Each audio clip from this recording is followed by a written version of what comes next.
এটা সোনাপুর স্কুল থেকে হয় স্যার। আপনি যদি খবর নেন এটা স্টুডেন্টের থেকে, আপনারা যদি আমি স্টুডেন্টের নাম্বারও প্রোভাইড করবো, আপনারা নিজে যদি একদম এমনি নর্মালি কথা কন, সাংবাদিক পরিচয় না দিয়া তারাও ডেফিনেটলি তারাও স্বীকার করবে ওই কথাটা যে ইন্টারনাল মার্কেটের বিষয়টা।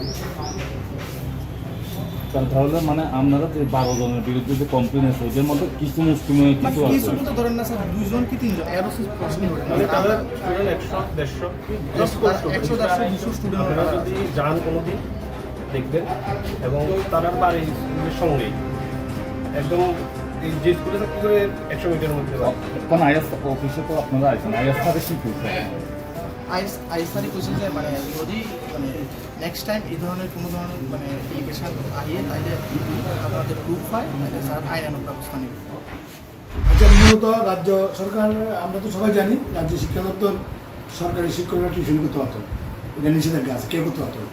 হ্যাঁ, সরকারি মানে সরকারি যে সমস্ত শিক্ষকরা আছে এরা কোনো প্রাইভেট টিউশন করতে হতো, এটা পুরো নিষেধাজ্ঞা আছে।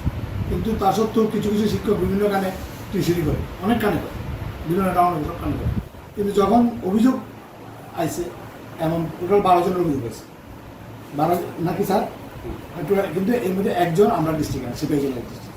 কারণ আমরা 12 জনকে টাকা আইসি, তারপরে আইসিতে আমরা খুশি, হেডমাস্টারকে আমরা খুশি যে এখানে আমার জন্য আজকে আইসি। এখানে আমরা চেয়ারম্যান আছে স্যার জীবন দাস, ওইটি স্যার আছে, স্যারের নেতৃত্বে আমরা কমিটি আছে, সাব ডিভিশনাল কমিটি আছে, এটাই তদন্ত করবো। এখনো ধরো টিউশনি অনেকেই করে বিভিন্ন, তুমিও জানো, আমি জানো, সবাই জানছি।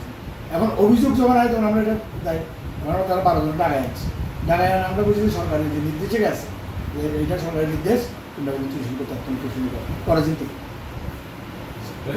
এখন আপনারা শিক্ষকরা যে 12 জনের বিরুদ্ধে কমপ্লেন আছে তাদের মানে বিরুদ্ধে কি ব্যবস্থা এখন 12 জনের হচ্ছে তারা আমরা দুটো অভিযোগ হয়েছে, তো আমরা তারা আমরা রিটেন নিচ্ছি সরকারের কাছে, যে রিটেন দেওয়া যারা টিউশন করি, এটা বাধ্যতামূলক।